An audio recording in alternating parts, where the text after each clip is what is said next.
This audio production was made in collaboration with Audible Anarchist.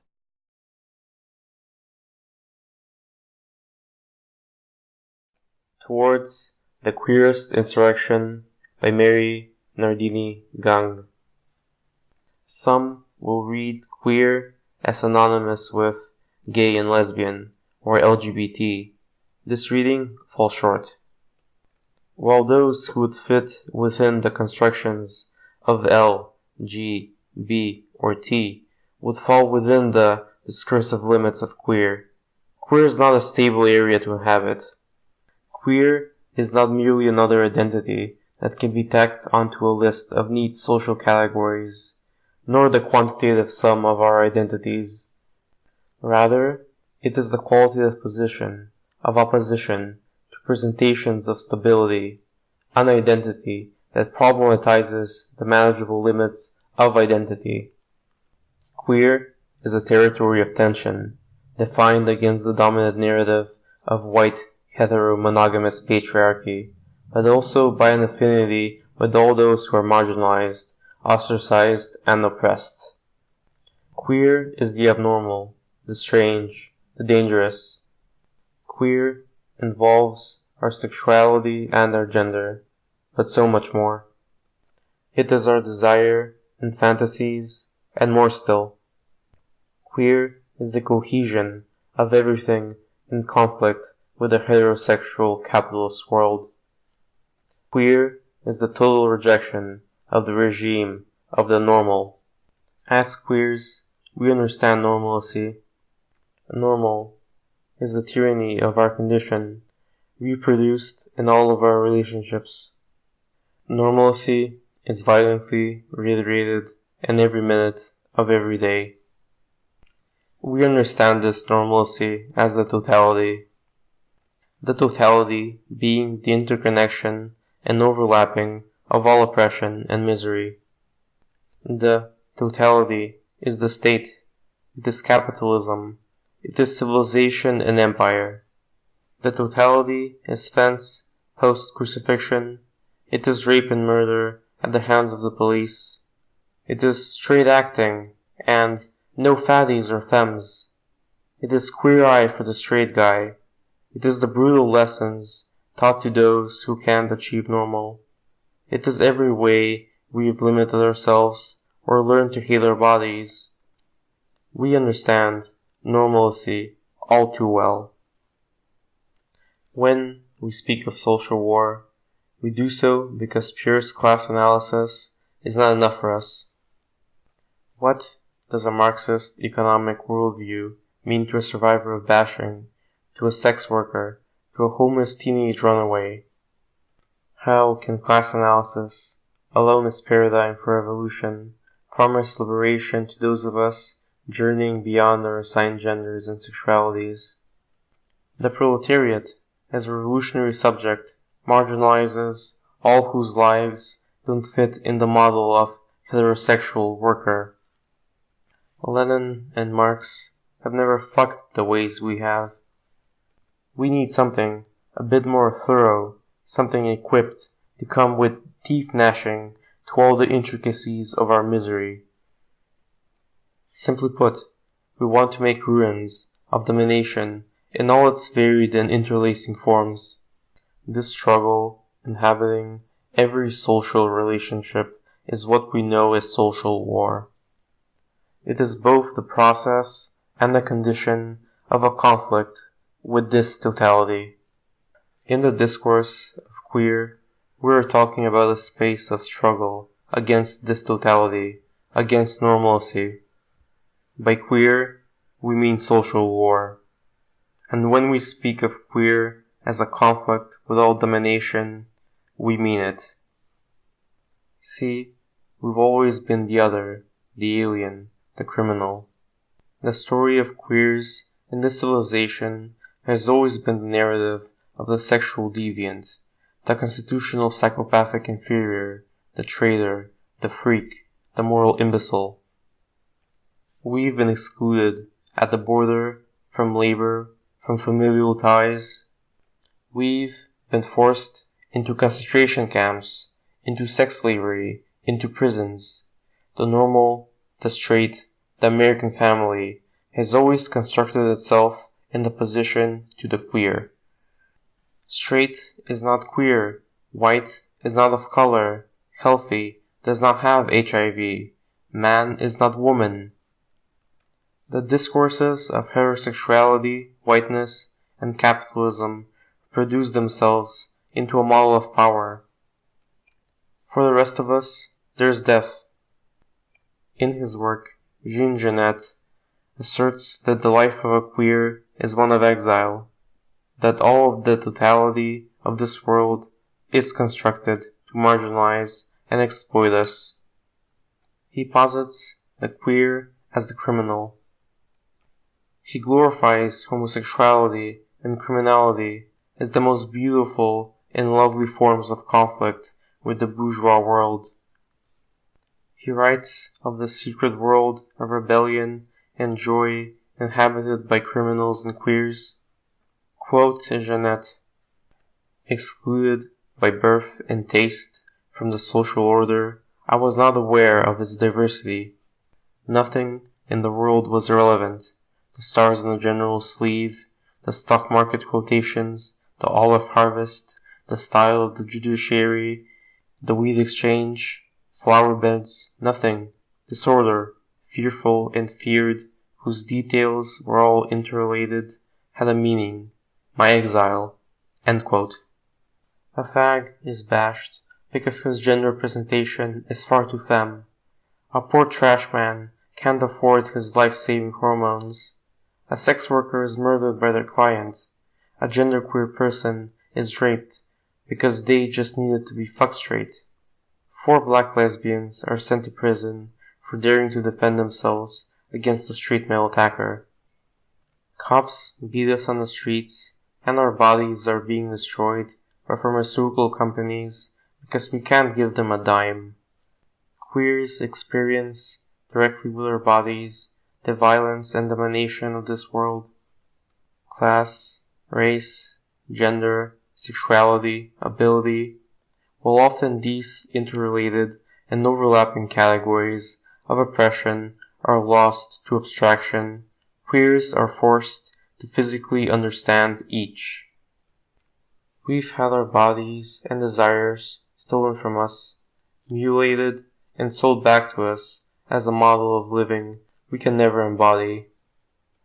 Foucault says that, quote, power must be understood in the first instance as the multiplicity of force relations immanent in the sphere in which they operate and which constitute their own organization, as the processes which, through ceaseless struggle and confrontations, transforms, strengthens, or reverses them, as the support with which these force relations find in one another, thus forming a chain or system, or on the contrary, the disjunction and contradictions which isolate them from one another, and lastly, as the strategies in which they take effect, whose general design or institutional crystallization is embodied in the state apparatus, in the formulation of the law, in the various social hegemonies.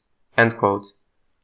We experience the complexity of domination and social control amplified through heterosexuality. When police kill us, we want them dead in turn. When prisons entrap our bodies and rape us because our genders aren't similarly contained, of course we want fire to them all. When borders are erected to construct a national identity absent of people of color and queers, we see only one solution: every nation and border reduced to rubble. The perspective of queers within the heteronormative world is a lens through which we can critique and attack the apparatus of capitalism. We can analyze the ways in which medicine, the prison system, the church, the state, marriage, the media, borders, the military, and police are used to control and destroy us. More importantly, we can use these cases to articulate a cohesive criticism of every way that we are alienated and dominated. Copper's Donuts was an all-night donut shop on the city stretch of Main Street in Los Angeles. It was a regular hangout for street queers and queer hustlers at all hours of the night. Police harassment was a regular fixture of the Coppers, but one May night in 1959, the queers fought back. What started with customers throwing donuts at the police escalated into full-on street fighting. In the ensuing chaos, all of the donut-wielding rebels escaped into the night.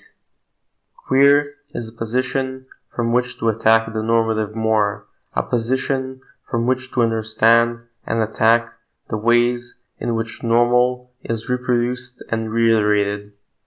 In destabilizing and problematizing normalcy, we can destabilize and become a problem for the totality.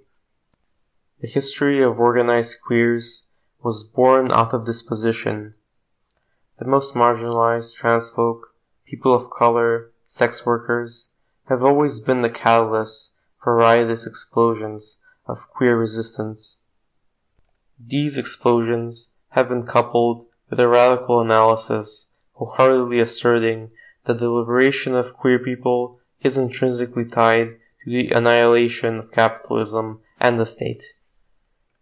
It is no wonder, then, that the first people to publicly speak of sexual liberation in this country were anarchists, or that those in the last century who struggled for queer liberation also simultaneously struggled against capitalism, racism, patriarchy, and empire.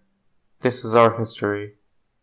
If history proves anything, it is that capitalism has a treacherous recuperative tendency to pacify radical social movements. It works rather simply, actually. A group gains privilege and power within a movement, and shortly thereafter sell their comrades out. Within a couple of years of Stonewall, affluent, gay white males had thoroughly marginalized everyone that had made their movement possible, and abandoned their revolutions with them. It was once that the queer was to be in direct conflict with the forces of control and domination. Now we are faced with a condition of utter stagnation and sterility. As always, capital recuperates brick-throwing street queens into suited politicians and activists. There are log cabin Republicans, and Stonewall refers to gay Democrats. There are gay energy drinks, and a queer television station that wages war on the minds, bodies, and esteem of impressionable youth. The LGBT political establishment has become a force of assimilation, gentrification, capital, and state power. Gay identity has become both a marketable commodity and a device of withdrawal from struggle against domination. Now, they don't critique marriage, military, or the state. Rather, we have campaigns for queer assimilation into each. Their politics is advocacy for such grievous institutions, rather than the annihilation of them all. Gays can kill poor people around the world, as well as straight people. Gays can hold the reins of state and capital as well as straight people. We are just like you. Assimilationists want nothing less than to construct the homosexual as normal, white, monogamous, wealthy, 2.5 children, SUVs, with a white picket fence. This construction, of course, reproduces the stability of heterosexuality, whiteness, patriarchy, the gender binary, and capitalism itself. One weekend, in August 1966, Compton's, a 24-hour cafeteria in San Francisco's Tenderloin neighborhood, was buzzing with its usual late-night crowd of drag queens, hustlers, slummers, cruisers, runaway teens, and neighborhood regulars.